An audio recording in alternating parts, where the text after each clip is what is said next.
പാലക്കാടിൽ യുവാവിനെ വീട്ടിൽ മരിച്ച നിലയിൽ കണ്ടെത്തിയ സംഭവം കൊലപാതകമെന്ന് സ്ഥിരീകരണം. 35-കാരനായ KG അനു കൊല്ലപ്പെട്ട സംഭവത്തിൽ ഒരാൾ പിടിയിലായി.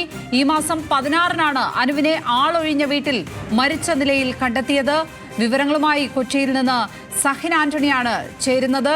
സഹിൻ, ഈ കൊലപാതകം എന്ന സ്ഥിരീകരണത്തിലേക്ക് എങ്ങനെയാണ് പോലീസ് എത്തിച്ചേർന്നത്? എന്തൊക്കെയാണ് വിവരങ്ങൾ? എന്താണ് തുമ്പായത് ഈ കേസിൽ?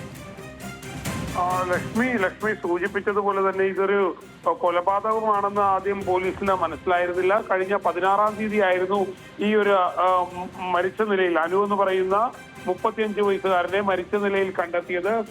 പിന്നീട് പോലീസ് നടത്തിയ പരിശോധനയിലും അന്വേഷണത്തിലുമാണ് ഇതൊരു കൊലപാതകമാണെന്ന് വ്യക്തമാകുന്നത്. കാരണം എൽദോസ് എന്ന് പറയുന്ന ഒരാൾ ആ 16-ാം തീയതി അനുവിനെ ഹെൽമറ്റിനടിച്ചിരുന്നു. വഴിയിൽ വെച്ച് ഇവർ തമ്മിലുണ്ടായ തർക്കത്തെ തുടർന്നാണ് ഹെൽമറ്റിന് മർദ്ദിച്ചത്.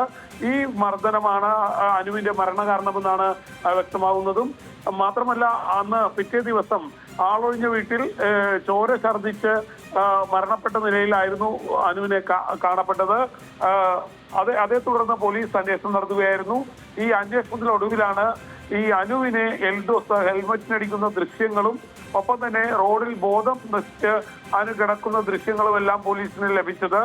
ഇതോടുകൂടി പിന്നീട് എൽദോസിനെ ചോദ്യം ചെയ്തപ്പോഴാണ് ഇതൊരു കൊലപാതകമാണെന്ന് പോലീസിന് വ്യക്തമാകുന്നത്. എന്തായാലും എൽദോസിനെ പോലീസ് അറസ്റ്റ് ചെയ്തിട്ടുണ്ട്. ലക്ഷ്മി, സഹിൻ ആന്റണിയാണ് കൊച്ചിയിൽ നിന്നും വിവരങ്ങൾ പങ്കുവച്ചത്.